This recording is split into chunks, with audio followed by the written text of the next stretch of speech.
Hi, my name is Persephone, and this is Persephone's Board Game Reviews. And this is the card game Set. This game was made in 1988, but it's still easy to find in stores, and I think it's still in production, so that's kind of how you know it's a classic. I would compare the style of gameplay in Set to being able to play Tetris with your whole family, shouting out what the next best move will be. It's a puzzle game that you're competing to solve. So I've mentioned in other videos that I think it's hard to get people to play board games with me, but it's pretty easy with Set, and it's kind of goofy, but I think that might be the best thing about Set.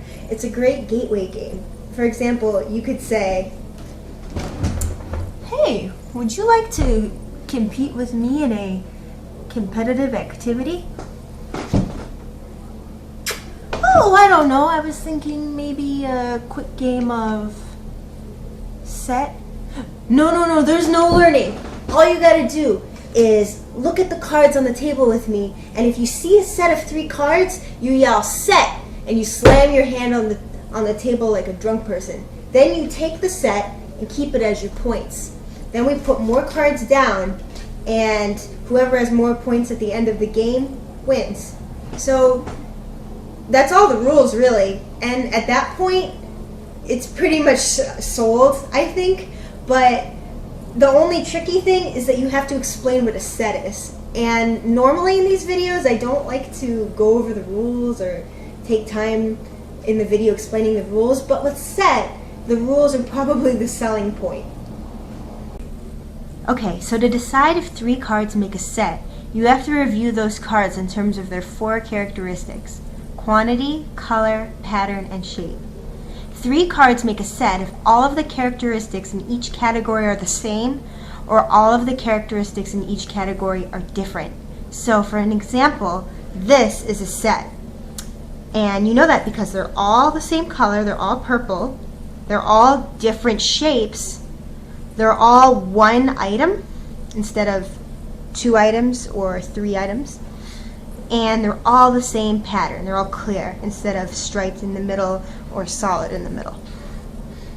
There's no setup time with Set and only 30 seconds of rules, and playing only takes like 15 minutes. So you can literally just start playing the game and teaching as you go, and more people will usher in and they'll hear you explaining it and they'll want to join the game even if they're not in your house. Set is actually in a league of its own in that way, and it's cool because it supports any number of players. Now, you might have noticed that it's not a strategy game, it's a skill game.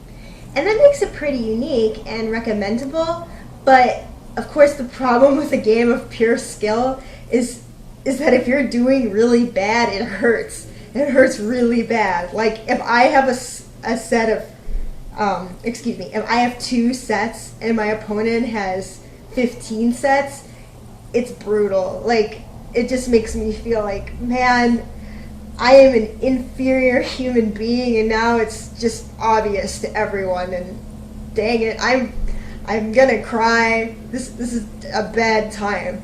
But honestly, once everyone has practiced a little bit, gotten a few games under their belt, they do fine. Like, the better players might win, but you'll get enough sets to not be embarrassed, and it's fun. Still though, if you know some people who are really uncompetitive or maybe just really self-conscious, I can't recommend Set. I can't recommend that you introduce board games with Set. In fact, if you have friends who are extremely self-conscious, it might be a surefire way to turn them off to board games forever, and we can't have that. Man, so be careful with Set. With great power comes great responsibility. Thank you.